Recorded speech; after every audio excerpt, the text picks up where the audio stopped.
रानो चिड़िया तालाब पर बैठी हुई थी और कालू कौवे का इंतजार कर रही थी, क्योंकि कालू कौवा अपने रिश्ते की बात करने गोरी कवि के पास गया हुआ था। वो थोड़ी देर बाद वापस आता है। कालू कौवे, तुम गोरी कवि के पास गए थे ना, क्या बना तुम्हारा? मैंने जब उससे अपने रिश्ते की बात की तो वो कहती है कि किसी को अपने साथ लेकर आओ।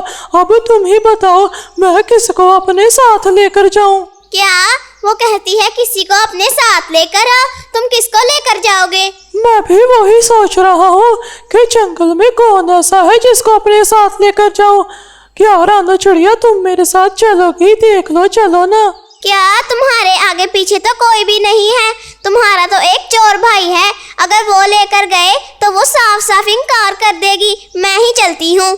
रानो चिड़िया, मैं तुम्हारा ये एहसान पूरी जिंदगी नहीं भूलूंगा। चलो अब। इसके बाद कालू कौवा रानो चिड़िया को अपने साथ लेकर तालाब पर गोरी के पास जाता है। जब कालू कौवा और रानो चिड़िया गोरी कवि के पास पहुंचती हैं तो वो कहती है, अच्छा, तो आप हैं गोरी कवि? क्या हाल है आपका गोरी कवि? मैं तो ठीक हूँ बहन, आप अपना हाल सुनाएं, आप कैसी हैं? मैं सीधी बात करूंगी, कालू कौवा आपसे शादी करना चाहता है। मुझे शादी करने में कोई एतराज नहीं है, पर कालू कौवे के पास एक हौसला है। अगर ये अपना एक घर बना ले तो मैं इसके साथ शादी जरूर करूंगी। गोरी कवि ये कहकर वहां से चली जाती है। पीछे से रानो चिड़िया बोलती है, उसको रहने के लिए एक पक्का मकान चाहिए। वैसे उसकी बात तो सही है।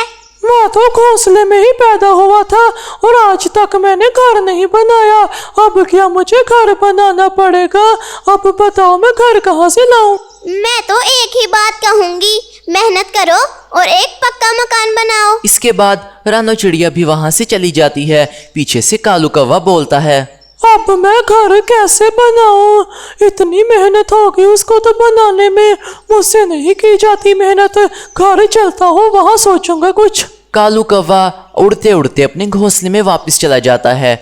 वो अपने घोंसले में जाकर लेट जाता है और सोचना शुरू कर देता है कि तभी वो अपने आप से बोलता है, मैं अपने बड़े भाई के पास चलता हूँ, वो जरूर मेरी मदद करेगा। वैसे भी वो दूसरे जंगल का बहुत बड़ा चोर है, उसके पास जाना चाहिए मुझे। मैं उसका छोटा भाई हूँ, मदद मांगूंगा तो शायद वो मेरी मदद कर दे। कालू कौवे का एक बड़ा भाई भी था, उसका नाम चीकू कौवा था। कालू कौवा अपने बड़े भाई चीकू कौवे के पास जाता है। वो चीकू कौवे के पास जाकर बैठ जाता है कि तभी चीकू, अरे छोटे, क्या हाल है तेरा? काफी दिनों बाद आना हुआ, क्या काम है? भाई, मैं एक कवि से शादी करवाना चाहता हूँ, लेकिन उसकी शर्त यह है कि मैं पक्का घर बनाऊं। जब तक मकान नहीं तब तक मेरे से शादी नहीं करेगी। अच्छा, तो तुझे शादी के लिए मकान की जरूरत है, लेकिन मकान तो बहुत मेहनत से बनता है और इतनी मेहनत मुझे नहीं लगता हमसे की जाएगी। भाई, मैं बड़ी उम्मीद से तुम्हारे पास आया हूँ, मेरी मदद करो, कुछ भी करो, मैं कुछ भी करने के लिए तैयार हूँ। जौन सा काम कहोगे वो, लेकिन मुझे मकान चाहिए। एक रास्ता है, लेकिन इस रास्ते में हमें मार पिटाई और चोरी करनी पड़ेगी। भाई, चोरी चकारी तो मैंने 2 साल पहले छोड़ दी थी, लेकिन कोई बात नहीं, अगर बात मेरी शादी की है तो मैं कुछ भी करूँगा। यहाँ थोड़ा आगे ही एक कबूतर रहता है, हम उसका घर चुराएंगे। हम ऐसा करेंगे, रात को उसके घर में जाएंगे, उसे मारेंगे और उसके घर पर कब्जा कर लेंगे। वैसे भाई, आइडिया बुरा नहीं है, आप तो बहुत अच्छे हो। अरे, मेरी भी काफी देर से नजर थी, वो तो मैं अकेला था, अकेले होने की वजह से मैंने कब्जा नहीं किया। अगर तू मेरे साथ होगा तो कब्जा आसानी से हो जाएगा। भाई, आपका बहुत बहुत शुक्रिया, आप जैसा भाई ऊपर वाला सबको दे। आखिरकार रात ढल जाती है। कालू कौवा और चीकू कौवा वो दोनों कबूतर के घर पर कब्जा करने के लिए अपने घोंसले में से निकल जाते हैं। थोड़ी देर बाद ही वो दोनों कौवे कबूतर के घर पहुंच जाते हैं। वो उसके घर में घुस जाते हैं। अरे, तुम दोनों यहाँ क्या कर रहे हो? कौवो, यहाँ क्या कर रहे हो इतनी रात को? मेरी बात आराम से सुन, ये घर अब हमारा है, हम इस घर पर कब्जा करने आए हैं। यहाँ से चला जा, नहीं तो बहुत पीटेंगे हम तुझे। मैंने ये घर बहुत मेहनत से बनाया है, मैं तुम्हें ये घर नहीं देने वाला। तुम जो करना चाहते हो कर लो, मैं तुमसे लड़ने के लिए तैयार हूँ, लेकिन ये घर तुम्हें बिल्कुल भी नहीं दूंगा। तुझे आराम से बात समझाई, तेरे पल्ले नहीं पड़ी। हमने जब कहा कि इस घर को छोड़ दे, तू क्यों नहीं छोड़ रहा? लगता है अब तुझे बताना पड़ेगा। कालू कौवा और चीकू कौवा वो दोनों बंटी कबूतर को खूब पीटते हैं। इसके बाद बंटी कबूतर छोड़ देता हूँ, अपना घर ही छोड़ देता हूँ, जा रहा हूँ, दुष्ट कौवों कर लो कब्जा, ऊपर वाला तुम्हें एक दिन जरूर पूछेगा। इसके बाद बंटी कबूतर वो घर छोड़ देता है और वहां से चला जाता है।